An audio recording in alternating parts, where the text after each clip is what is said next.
খারাপ। মায়েরা বাবারা মন দিয়ে শুনবেন প্রদীপ পালের কথাটা। যে জায়গায় আপনারা পৌঁছাচ্ছেন, নিজের ধর্মটাকে নিয়ে যেভাবে ছেলে খেলা করছেন, তাতে আমার তো মনে হচ্ছে আর 10 বছর পর আপনি রাস্তা দিয়ে পেরিয়ে গেলে নিজেকে হিন্দু বলে পরিচয় দিতে ভয় পাবেন, আপনাকে মার খেতে হবে। যে পরিস্থিতির মধ্যে আসছে, সাধুগুরু বৈষ্ণবকে আমরা মানি না। মুসলমান সমাজে দেখবেন একজন মুসলমান বিদেশ থেকে এই দেশে আসুক, পরিচয় থাক আর না থাক, একজন মুসলমানকে দেখলে কি বলে? সালাম আলাইকুম। আরেকজন কি বলে? ওয়ালাইকুম সালাম। তার মানে কি? ঈশ্বর তোমার মঙ্গল করুন। আরেকজন বলে ঈশ্বর তোমার মঙ্গল করুন। আর একজন হিন্দুকে দেখলে কি বলা উচিত? জয় নিতাই, জয় নিতাই, জয় নিতাই। আমি যদি বীরভূম থেকে এসে আপনার দরজায় গিয়ে বলি দাদা জয় নিতাই, আপনি তখন দরজাটা বন্ধ করে ঢুকে যাবেন আর মনে মনে ভাবেন তোমার নিতাই তোমার কাছে থাক, আমার দরকার নাই। না না, এ হাসি নয়, এ লজ্জা, এ আমাদের লজ্জা। প্রত্যেক শুক্রবার মসজিদে মুসলিমরা দেখবেন মসজিদে নামাজ পড়তে যাচ্ছে, বাচ্চা থেকে বুড়ো সবাই দলে দলে যাচ্ছে। হিন্দুর বহুজন মন্দিরের পাশ দিয়ে পেরিয়ে যাচ্ছে, একবার প্রণাম করছে না, এর চাইতে লজ্জা। মুসলিম মৌলভী সাহেবকে দেখলে মুসলমানদের ছেলেরা মাথা নিচু করে চলে যায়, আর হিন্দুর বৈষ্ণবকে দেখলে শিখা ধরে টেনে দেয়, ঝুড়ি ধরে টেনে দেয়। এর চাইতে অধঃপতন হিন্দু জাতির আর কি আছে? মাথায় রাখবেন আপনারা কথাগুলো।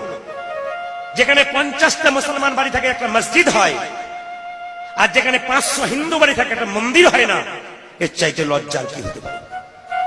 কথাগুলো বিচার করবেন।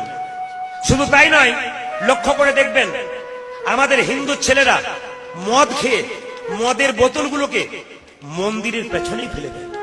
এর চাইতে অধঃপতন আর কি আছে? আবার দেখবেন তাস খেলবে তো তাস খেলার জায়গা অন্য কোথাও নেই, মন্দিরের বারান্দাতে।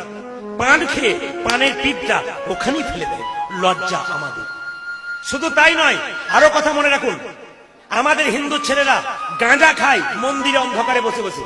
যদি আমি বলি হ্যাঁ গাঁজা খাচ্ছিস কেন রে মন্দিরে বসে, জ্ঞান দেবেন না। বাবা ভোলা খেয়েছিল, বলে বাবা তো বিষ খেয়েছিল, তোরা বিষ খাবে না, কিন্তু গাঁজা খাবে।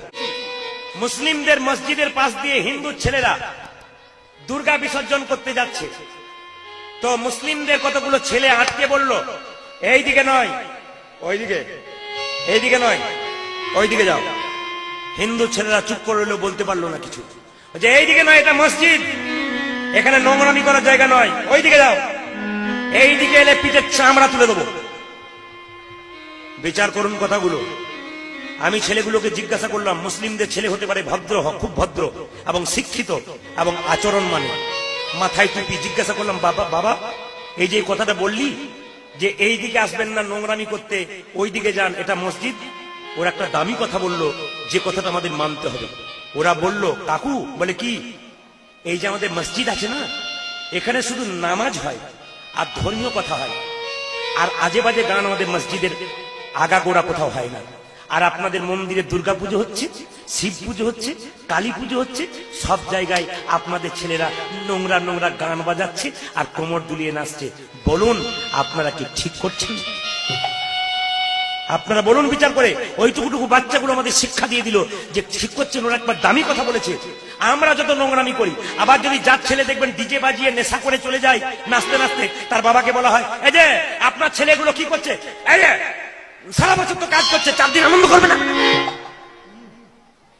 বাবাটা কি বলছে দেখুন, 4 দিন আনন্দ করবে না। 4 দিন আনন্দ করতে গিয়ে ও যে ধর্মটাকে রসাতলে নিয়ে যাচ্ছে, এ বিচার তো কেউ করছে না। আপনি বন্ধ করুন, আমি বন্ধ করুন। বাস্তব